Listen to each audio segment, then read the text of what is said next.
तो दोस्तों हमारे सभी डिफेंस पर्सनल जो ऑन सर्विस है और जो रिटायर्ड है उन सभी के लिए, फिर चाहे वो ऑफिसर्स हो, जेसीओज हो या फिर ओआर रैंक हो, जवान हो, इन सभी के लिए नियमों में बहुत बड़ा बदलाव हुआ है उनके डिपेंडेंट्स को लेकर। और यहाँ तक कि अगर आपने सही कार्रवाई उचित टाइम पे नहीं की या फिर गलत कार्रवाई की है तो 1950 आर्मी एक्ट के तहत आपको सज़ा का भी प्रावधान है।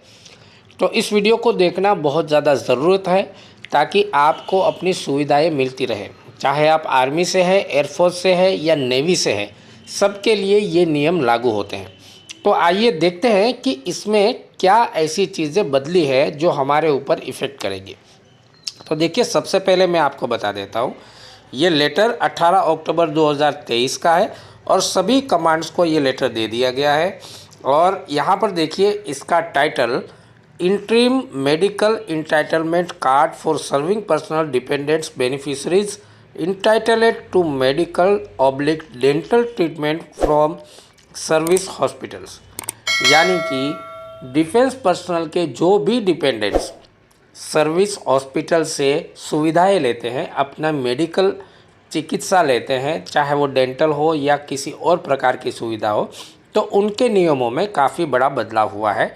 क्या बदलाव हुआ है देखिए, मैं आपको समझाता हूँ। पहले क्या होता था कि हमारे डिपेंडेंट्स का एक डिपेंडेंट कार्ड बनता था, जो यूनिट में हम अप्लाई करते थे उसका एक रजिस्टर में एंट्री हो जाता था और उसका एक फॉर्मेट होता था कार्ड का, उसमें हमारे डिपेंडेंट्स का फ़ोटो लगता था और अर्जुडेंट लेवल के जो ऑफिसर हैं वो उसके ऊपर साइन करके उसको ऑथराइज़ कर देते थे। अब उसके द्वारा हमारे डिपेंडेंट्स मेडिकल सुविधाएं ले सकते थे, लेकिन अब ऐसा नहीं होगा।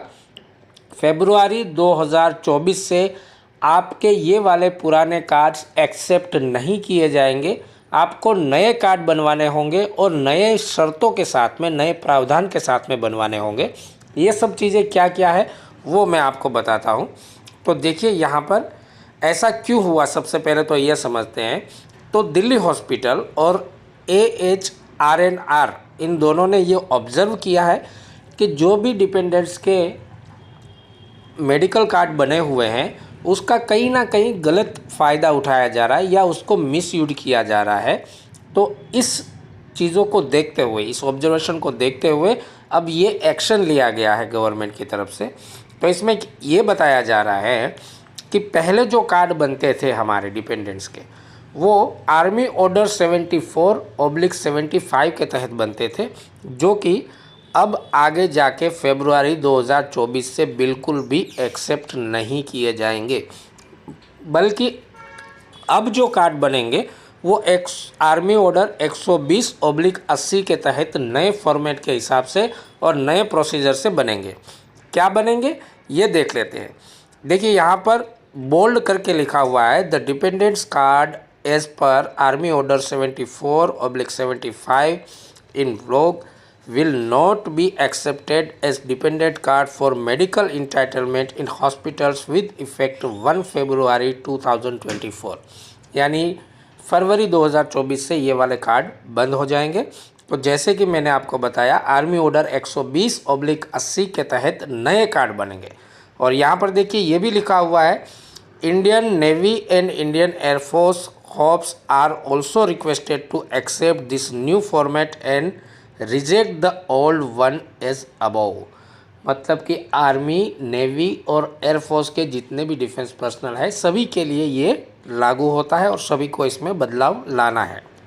अब ये जो कार्ड इश्यू किए जाएंगे उसको बोला जाएगा मेडिकल इंटाइटलमेंट सर्टिफिकेट, यानी कि MEC।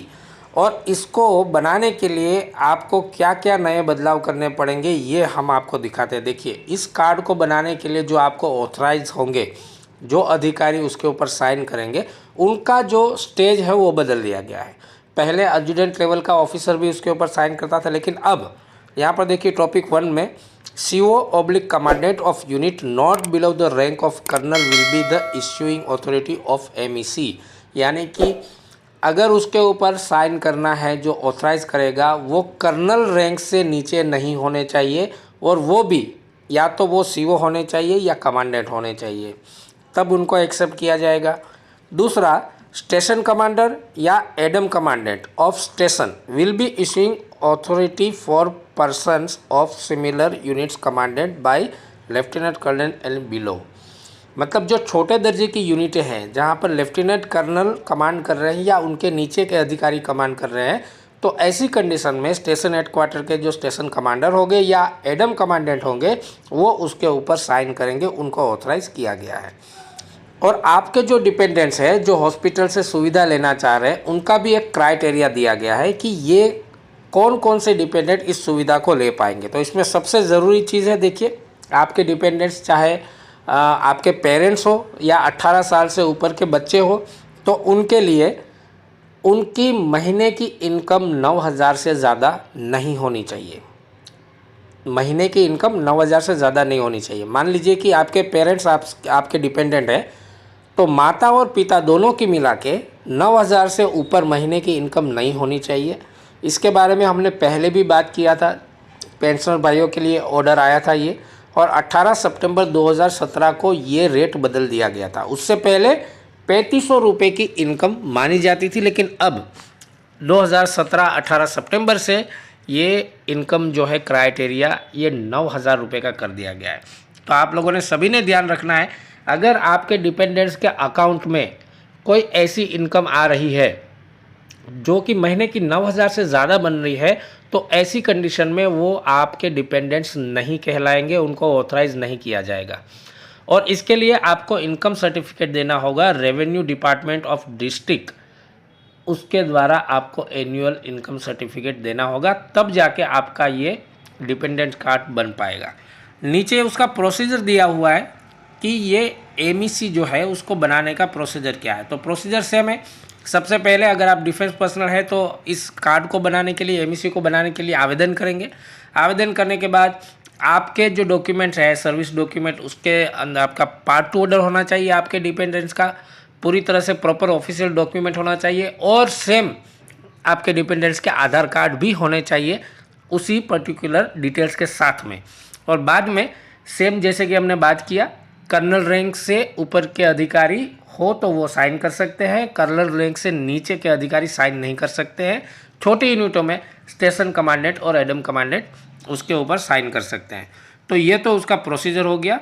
लेकिन नीचे यहाँ पर देखिए कि इसकी जो वैलिडिटी आपको दी जाएगी वो 3 साल के लिए दी जाएगी। 3 साल के बाद फिर से इसको रिन्यू कराना पड़ेगा। यहाँ पर देखिए इस पैरा में कायदे से लिखा हुआ है कि 1950 के सेक्शन 57 के अनुसार अगर आपने कोई भी गलत डिटेल दी है या इसका दुरुपयोग किया है तो आपके ऊपर एडमिनिस्ट्रेशन एक्शन लिया जा सकता है, यानी कि सज़ा का भी प्रावधान इसमें दिया हुआ है। अब ये देखिए कि ये कार्ड कैसे बनेंगे, उसका एक फॉर्म का फॉर्मेट भी मैं आपको दिखा रहा हूँ। देखिए यहाँ पर लिखा हुआ है मेडिकल इंटाइटलमेंट सर्टिफिकेट यानी कि एमईसी। यहाँ पर आपका नंबर, रैंक, सारी चीज़ें, आपका नाम, डिटेल, यूनिट, सारी चीज़ें आ जाएगी। और नीचे जो ये फॉर्मेट है इसमें आपके रिलेशनशिप और आपके परिवार के जो मेंबर है, जो डिपेंडेंट्स है, उसके आइडेंटिफिकेशन मार्क्स और उनके आधार कार्ड नंबर, उनकी एज, ये सारी डिटेल भरी जाएगी। नीचे यहाँ पर आपकी जो साइनिंग अथॉरिटी है वो साइन करेंगे। और यहाँ पर लास्ट वाला कॉलम जो है वो आपको समझना चाहिए। पहली बात तो कि 3 साल के लिए इसको वैलिड किया जाएगा, और दूसरा आपके परिवार के जितने भी आपके डिपेंडेंट्स हैं उन सभी का अलग अलग एमईसी कार्ड बनेगा। जी हाँ, और सबको अपनी एक ओरिजिनल कॉपी कैरी करनी होगी। जब भी वो सुविधा के लिए जाएंगे हॉस्पिटल में तो उनको ओरिजिनल कॉपी कैरी करनी होगी। मान लीजिए कि आपके परिवार में 4 डिपेंडेंट्स हैं तो उन सब का अलग अलग सीरियल नंबर होगा। 5 डिपेंडेंट है तो उनका सबका अलग अलग सीरियल नंबर होगा, जैसे कि 1/5, 2/5, यानी 5 में से पहला, 5 में से दूसरा, इस टाइप के उनके सीरियल नंबर भी होंगे। तो दोस्तों ये सारी शर्तें और ये सारा प्रोसीजर फरवरी 2024 से लागू हो जाएगा और आपके पुराने डिपेंडेंट्स कार्ड को एक्सेप्ट नहीं किया जाएगा। तो इन सब चीज़ों का आपने खास तौर पे ध्यान रखना है और ज़्यादा से ज़्यादा भाइयों के साथ इन डिटेल को शेयर करना है, इस वीडियो को शेयर करना है, ताकि सभी तक सही जानकारी पहुंच सके और उनको अपनी मेहनत के बदले में सुविधा मिलती रहे। हमारी मेहनत आपको पसंद आ रही है तो वीडियो को लाइक कीजिएगा। कोई क्वायरी हो तो आप कमेंट्स करके पूछ सकते हैं और ज़्यादा से ज़्यादा भाइयों तक इसको शेयर कीजिए। नमस्कार, जय हिंद।